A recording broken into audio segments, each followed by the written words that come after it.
benn say mën dem wuti ndam li le 17 novembre mbokk yi le 17 novembre le Sénégal a rendez-vous avec son destin loolu may wax man il y a des personnes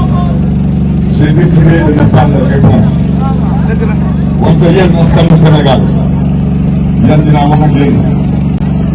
lu tax ma nga la wax ak yéen c'est parce que wallaay juumu leen da ngeen amoon yaakaar rek moo tax juróom-ñaari weer ci ginnaaw ngeen jëloon seen yaakaar dénkoon ko ay nit dafa amoon lu leen digoon dañ leen digoon démocratie dañ leen digoon bonne gouvernance amul luñ leen digoon lu nekk dégg nañ ko ci dégg xeetu wax bu ñaaw bu nekk teg nañ ko ci kaw deru Macky Sall am de lu ñëpp la ñu fekk am de ñoom nag tey ci gàttal lu ñu jot a wax président Macky Sall on ne leur a même pas encore dit 10% de ça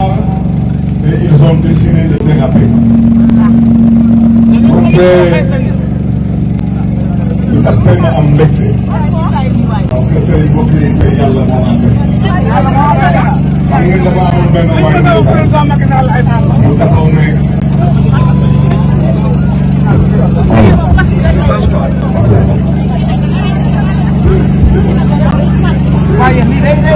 di sant yàlla parce que tey yàlla dafa àtte tey yàlla dafa àtte parce que tey Dieu a montré le vrai visage de certaines petites personnes des va-nu-pieds des moins que rien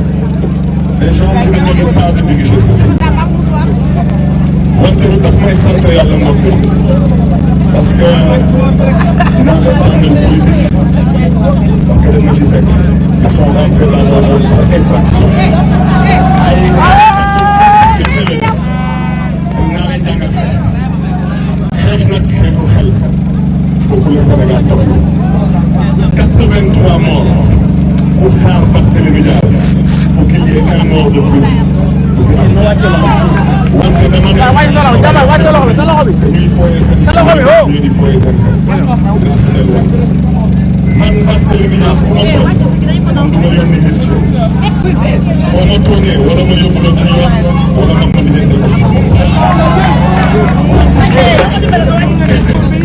ab ragal kese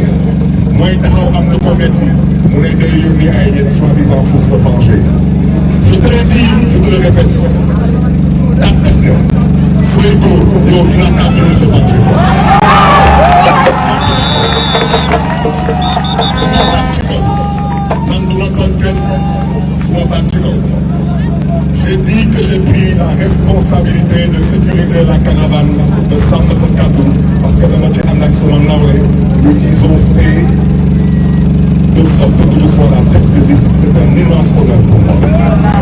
xam nga lu tax dama leen topp xam nga nit buy foyee xelam passé wu nit buy taxaw ne la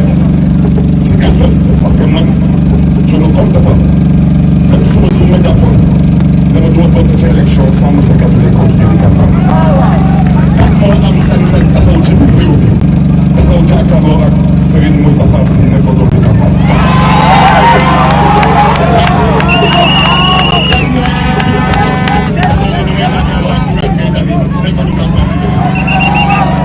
kan moo fi am fi mu taxaw ne damay jàkkaarloo ak Thierno Bocoum wala Pape Djibril Fall wala Khalifa Sall wala Anta Babacar Ngom wala Cheikh yu taxaw ne du mu fi campagne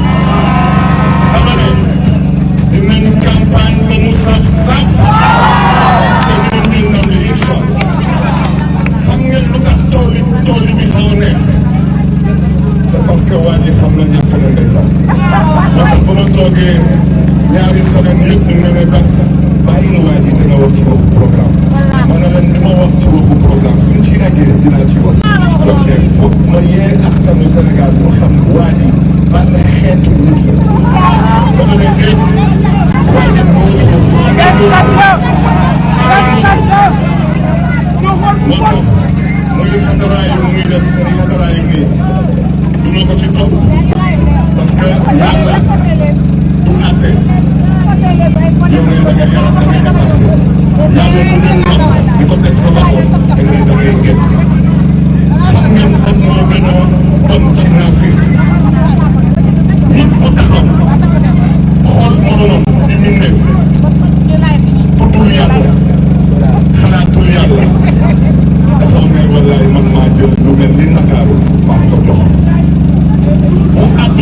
sosoo ba tey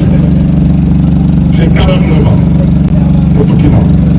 wante mosuma gis xeetu nit bu mën a fen ni waaye waa ji dama ne est-ce que kii du ñu wut médecin yóbbu médecin ñu xool est-ce que waa ji wér na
dinaa la chifaye bi Dakar ba sa loxo. le 17 incha allah di nga xam kan mooy yàlla te di nga ubbi sa bët di nga gis yàlla. te yàlla dina àtte. fii àdduna la ku fi am ndombal tànk na nga njëkk a sant yàlla balaa ngay sant nit yow yaay kan fan nga toog ba am xalaat ne que yow yaa def man ma doon mel Dakar. na nga bàyyi fen ñu la nekk dina teg ka ni ci suuf waxal ak sénégalais yi ñu mën a dégg nañ leen wax soo amee majorité assemblée nationale lan nga fas yéene def ginnaaw fen loolu dafa am solo parce que fen du liggéey na nga wax askanu Sénégal doo leen digoon juróom-ñaari weer ci ginnaaw foo ci toll da nga teg fen ci suuf fii dëkk bi ragal amu fi da nga fen ba jot ci réew mi ma ne comme maintenant aw ma programme danaa napp gaay yi naan seen fit dem fi yéeg fit na pour mën fi toog ñun ñii sa maas ñun ñoo lay choix dinañ xool yow kan ngay yëpp ci dëkk bi ba xalaat ni que yow da ngay jëm a napp nit boo fi napp kenn du ñëw di nga respecté Sénégalais par force mais loolu na s'il vous plaît ci biir dama ne wax bi kenn du ko raay donc s'il vous plaît je vous prie derrière de me laisser parler s'il vous plaît